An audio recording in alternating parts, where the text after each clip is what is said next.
말씀의 제목은 절망의 무덤에서 생명의 부활로입니다. 부활은 단순한 기독교 종교 기념일이 아니죠. 절망의 무덤을 박차고 나온 생명의 잔칫날, 온 인류가 기뻐해야 되는 축제의 날입니다.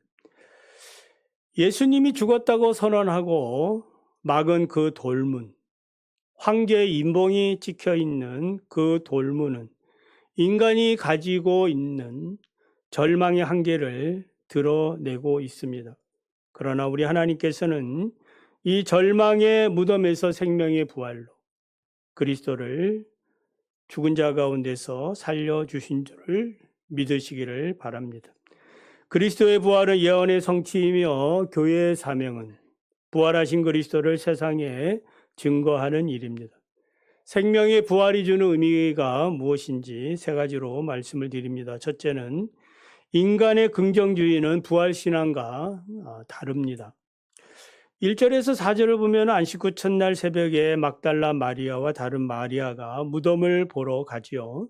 큰 지진이 일어났고 주의 천사가 내려와 돌을 굴려내고 그 위에 앉아있는 모습을 봅니다.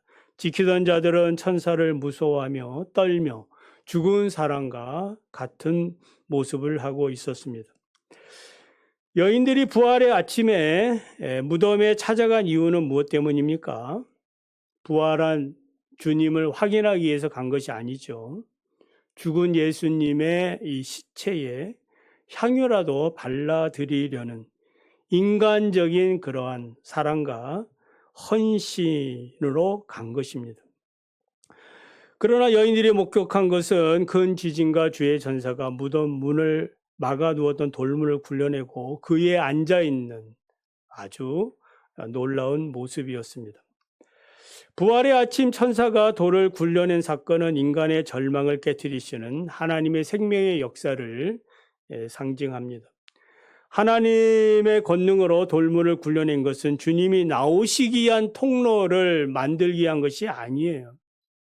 열렸든지 안 열렸든지 그리스도의 부활은 부활하신 거고, 돌문을 열어주신 것은 부활의 증인으로서 우리에게 무덤 안에 일어났던 이 생명의 역사가 무엇인지 확인시키기 위한 하나님의 배려였습니다. 마가복음 16장 3절을 보면 여인들이 이제 무덤을 향해서 가면서 하는 말이에요. 누가 우리를 위하여 돌을 굴려주리요. 걱정하며 나아갑니다. 그들의 마음속에는 막연한 것이지만은 누가 돌문을 굴려내어 줘서, 그러니까 그 황제 인봉이 찍혀 있고 로마 군병들이 지키고 있는 상황에서 여인들이 그래도 이렇게 갑니다. 그냥 막연한 기대, 조그마한 어떤 기대를 가지고 가고 있는 거예요. 누가 돌문을 열어주었으면 좋겠다.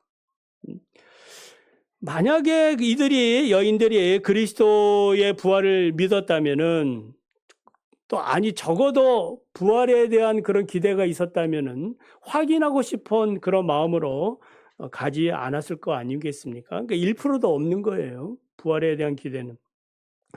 일단 가보면은 좋은 일이 생길 것 같고, 돌문을 열어줄 사람을 만나면은 좋겠다. 그러면은 죽은 예수님의 시체에 우리의 정성, 사랑을 조금 더 표현해 주지 아니할까, 그런 생각입니다. 그러니까 이런 이제 긍정적인 생각이죠. 이런 생각이 없었다면은 아예 처음부터 갈 생각은 없었겠죠. 긍정주의는 부정적인 것보다야 낫죠. 사람을 행복하게 만들고 삶의 어떤 삶의 탄력성을 주는 것은 사실이지만은 부활신앙과 비교해 보면은 성경적인 신앙은 아닌 겁니다. 부활신앙이란 무엇입니까? 어떤 게 부활신앙이에요? 하나님이 말씀한 대로, 그리스도께서 약속한 대로 죽은 자 가운데서 살아나시는 것. 그것을 믿는 그 말씀 신앙입니다. 그러니까 돌문이 이미 열려 있다 라고 믿고 가는 게 부활 신앙입니다. 여인들이 이런 신앙을 갖지 못했기 때문에 그래도 인간적인 정을 가지고 사랑을 가지고 그냥 향유 들고 가고 있는 거예요. 부활하신 주님을 경배하려고 간 것은 아닙니다. 여러분의 신앙은 어디에 머물고 있습니까? 긍정적인 생각에 머물러도 참 좋지요. 그렇지만 부활신앙에 머무르기를 원합니다. 부활신앙. 부활신앙을 갖기를 원합니다. 그래서 부활신앙이나 하나님의 이 주권, 하나님의 약속을 믿는 이 주권신앙을 말합니다. 출애굽기 14장 13절 14절을 보면은 모세가 백성들에게 하는 말이 있어요. 너희는 두려워하지 말고 가만히 서서 여호와께서 오늘 너희를 위하여 행하시는 구원을 보라. 여호와께서 너희를 위하여 싸우시리니 너희는 가만히 있을지어다. 그러니까 홍해라는 이 절망의 돌문이 딱 가로막고 있는 거예요. 뒤에는 바로의 추격군의 절망의 돌들이 굴러오고. 그러니까 이런 상황에서 인간의 어떤 긍정적인 생각은 뭐겠습니까? 어떻게든지 이걸 찾아오는 방법 없을까? 그래도 이제 나은 편이죠. 그러나 백성들은 이제 부정적인 생각을 가지고 있는 상황입니다. 자, 이때의 부활신앙은 무엇입니까? 하나님께서 바다의 길을 내신다. 그래서 우리를 살게 하신다. 기적적인 거죠. 사람이 경험으로는 알 수 없는, 생각해 보지 않는 그러한 일이에요. 그래서 부활은 인간이 바다를 육지같이 건넌 것이 아니라 무엇이 기적이에요? 바다를 가르게 하신 하나님의 능력이 기적인 거예요. 비슷한 말씀이 이사야 43장 19절에 기록되어 있습니다. 보라, 내가 새 일을 행하리니 이제 나타날 것이라 너희가 그것을 알지 못하느냐? 반드시 내가 광야의 길을 사막의 강을 내리라. 이 말씀은 이제 바벨론 포로 생활, 바벨론, 페르시아 저쪽 지역이 이제 이란 아닙니까? 거기에서 이제 유다 가나안 땅으로 돌아오게 하겠다는 하나님 약속들이거든요. 자, 인간은 광야 길에서 어디가 길인지 알지 못합니다. 그러나 우리 하나님께서는 이 광야길에서 뭘 내고 대로를 내시고 또 사막에 강을 내시는 그런 분이세요. 바로 이것이 이제 부활 신앙이라는 겁니다. 그래서 우리 모두 부활 신앙을 가짐으로 우리 앞에 있는 수많은 그러한 돌문들, 질병의 돌문, 경제적인 돌문, 인간관계의 돌문, 불투명한 미래의 어떤 돌문, 이런 것들 누가 열어주신다? 내가 노력해서 여는 것이 아니라 내가 열심히 노력하면 될 수도 있죠. 그러나 그 신앙이 아니라고 했잖아요. 하나님이 열어주신다. 이 약속을 믿고 살아가시기를 바랍니다. 두 번째는 생명이 부활이 주는 의미는 무엇이냐? 부활은 성경대로 성취되었다라는 겁니다. 5절 6절을 보면 천사가 두려워하는 여인들에게 말합니다. 그가 여기 계시지 않고 말씀하시던 대로 살아나셨느니라. 그가 누우셨던 곳을 와서 보라. 그러니까 그가 말씀하시던 대로 살아나셨다. 이 천사의 이 선포는 부활은 우연하게 일어난 기적이 아니라는 거죠. 약속하신 대로 예언의 성취였다라는 겁니다. 그러니까 성경대로 되어진 그런 일이에요. 고린도전서 15장 3절 4절을 보면은 바울은 말하지요. 내가 받은 것을 먼저 너희에게 전하였노니 이는 성경대로 그리스도께서 우리 죄를 위하여 죽으시고 장사 지낸 바 되었다가 성경대로 사흘 만에 다시 살아나사. 그러니까 부활의 근거는 철저히 어디에 근거해 있는 거예요? 성경대로. 따라해 봅시다. 성경대로. 그러니까 성경대로. 그러니까 우리가 신앙생활을 하는 건 언제나 성경대로, 말씀대로 살아가야 됩니다. 그러니까 세상의 종교는 기적을 우연한 일, 신비한 일로 취급을 합니다. 그러나 그리스도의 부활은 성경대로 이루어진 필연적인 생명의 사건임을 말해줍니다. 그러니까 그리스도의 부활은 수천 년부터 예언되어 온 진리였습니다. 그러니까 예언의 성취는 그리스도의 부활이 우연한 사건이나 신화적인 그런 이야기가 아니라 창세로부터 계획하셨던 하나님의 치밀한 설계도에 의한 것이었음을 알게 되어집니다. 그 대표적인 말씀이 이제 창세기 3장 15절이죠. 범죄하여 타락한 그러한 아담에게 내가 너로 여자와 원수가 되게 하고 내 후손도 여자의 후손과 원수가 되게 하리니 여자의 후손은 내 머리를 상하게 할 것이요. 그러니까 여자의 후손에 대한 예언을 말씀합니다. 여기 이제 그 사탄이 하는 일은 그 여자의 후손의 발꿈치를 무는 일이고, 그리고 여자의 후손인 예수 그리스도 메시아는 그 사탄의 머리를 상하게 한다라는 그런 약속이 예언되어 있는 겁니다. 실제로 뱀은 뭐 가룟 유다나 또 대제사장 뭐 백성들을 선동해 가지고 빌라도를 또 위협해서 예수 그리스도를 십자가에 못 박는데 죽이는 데 성공을 했지만은 이가 발 뒤꿈치를 문 행위죠. 그렇지만 우리 하나님께서는 그리스도를 죽은 자 가운데 살리심으로 사탄의 머리를 상하게 했다. 치명적인 그런 그 결과를 낸 것입니다. 그 시편 16편 10절에 보면은 다윗이 성령으로 감동되어서 그리스도의 부활을 예언한 말씀이 나옵니다. 이는 주께서 내 영혼을 수월에 버리지 아니하시며 주의 거룩한 자를 멸망시키지 않을 것입니다. 그러니까 죽음이 그리스도를 삼켰으나 이 무덤이 수월이죠. 이 수월도 그리스도를 가두어둘 수 없음을 말해주고 있습니다. 왜냐하면은 그리스도께서 부활하셨기 때문이에요. 바울은 사도행전 13장에서 이 구절을 인용하면서 그리스도의 부활은 바로 성경대로 이루어진 그런 성취였다라고 증거합니다. 예수님 자신도 요한복음 2장 19절 21절에서 말씀하죠. 너희가 이 성전을 헐라 내가 사흘 동안에 일으키리라. 예수는 성전된 자기 육체를 가리켜 말씀하신 것이라. 그러니까 부활 이 사건은 바로 예수님 자신이 예고한, 그러니까 뭐 수차례 이제 예수님이 제자들에게 내가 순환을 받고 예루살렘에 올라가서 순환을 받고 내가 3일 만에 다시 살아날 거다, 이런 예언들을 4차례에 걸쳐서 그 말씀한 그런 성경 이야기 나오죠. 그래서 성경대로 그리스도께서 살아나셨다라는 것을 증거하고 있어요.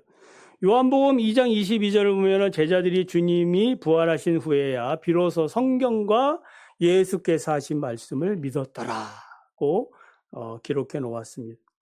그래서 그리스도께서 성경대로 부활하셨다라는 사실은 우리에게 엄청난 위로와 용기를 주는 말씀입니다. 왜냐하면은 왜 그렇습니까? 그리스도께서 성경대로 부활하셨기 때문에 성경대로 약속된 모든 말씀들이 어떻게 된다는 거예요?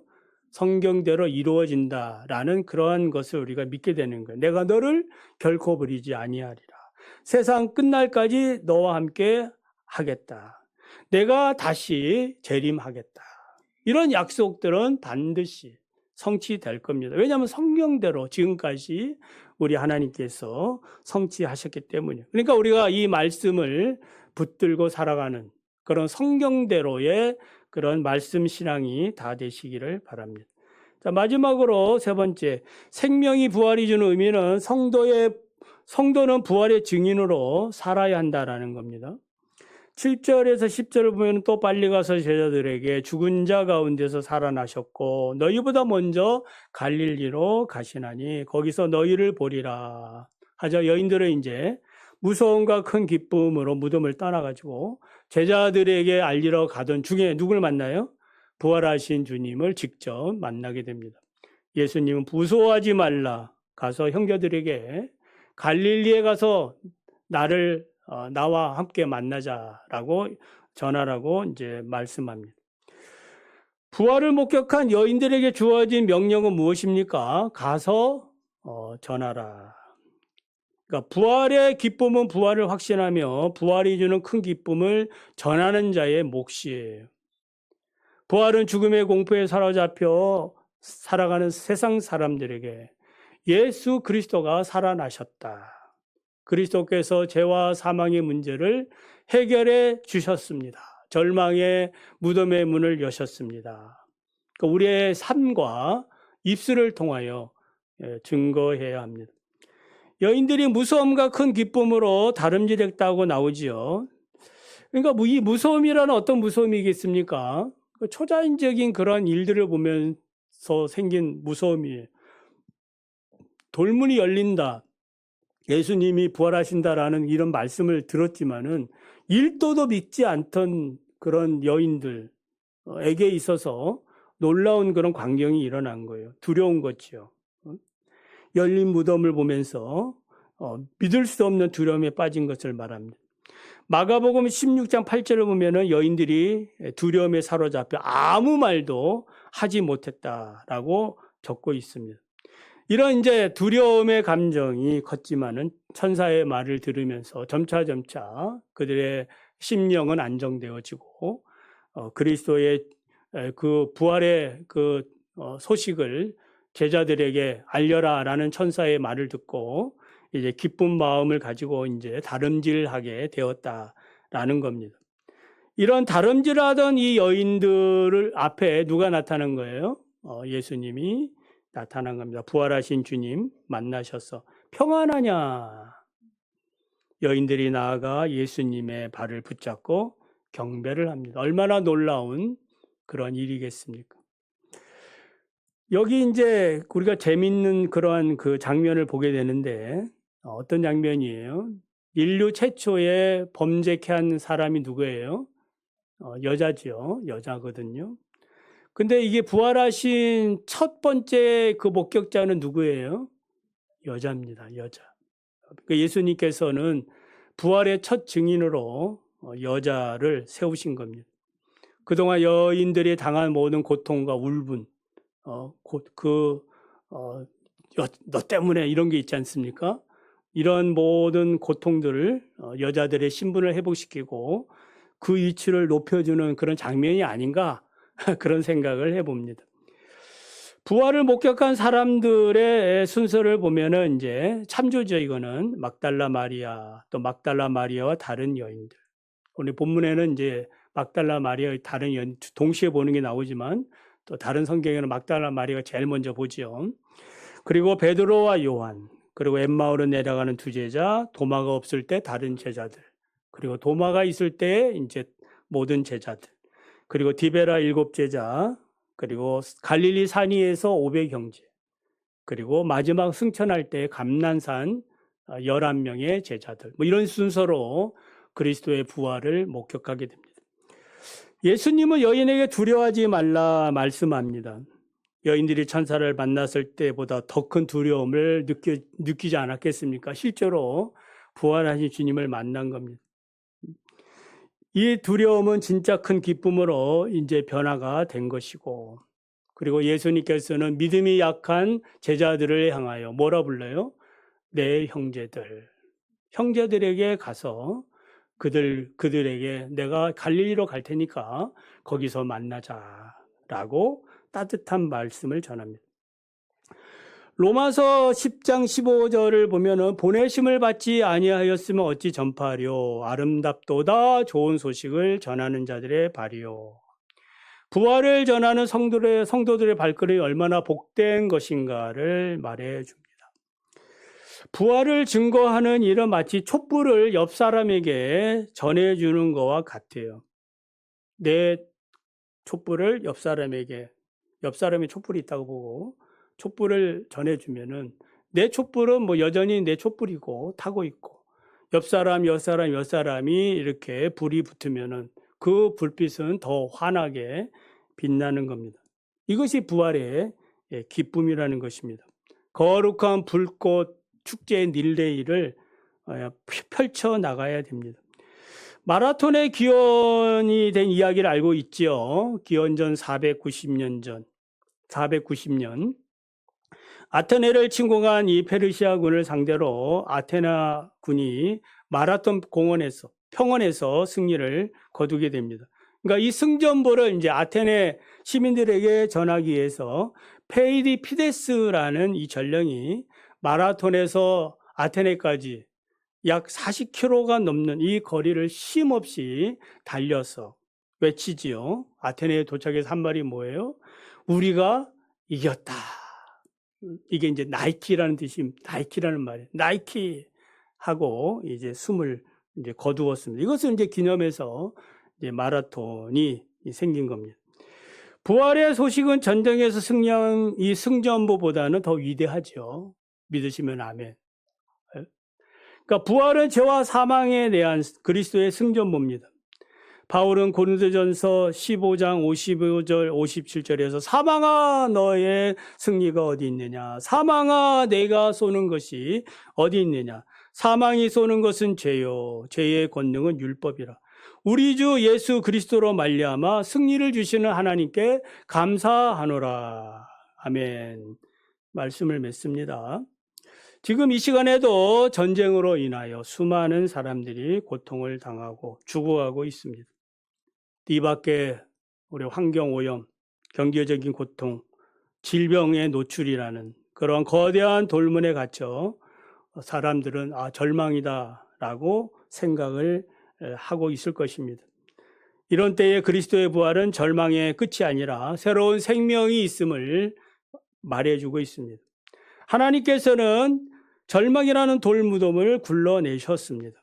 하나님의 말씀에는 어긋남이 없음을 믿으시기를 바랍니다. 우리 앞에 놓인 지옥 같은 돌문일지라도 우리 하나님께서는 굴려내실 것입니다. 날마다 부활의 큰 기쁨을 가지고 또 고통받는 이웃들에게 우리의 그 기쁜 소식을 전하는 그런 증인으로 살아가시기를 바랍니다.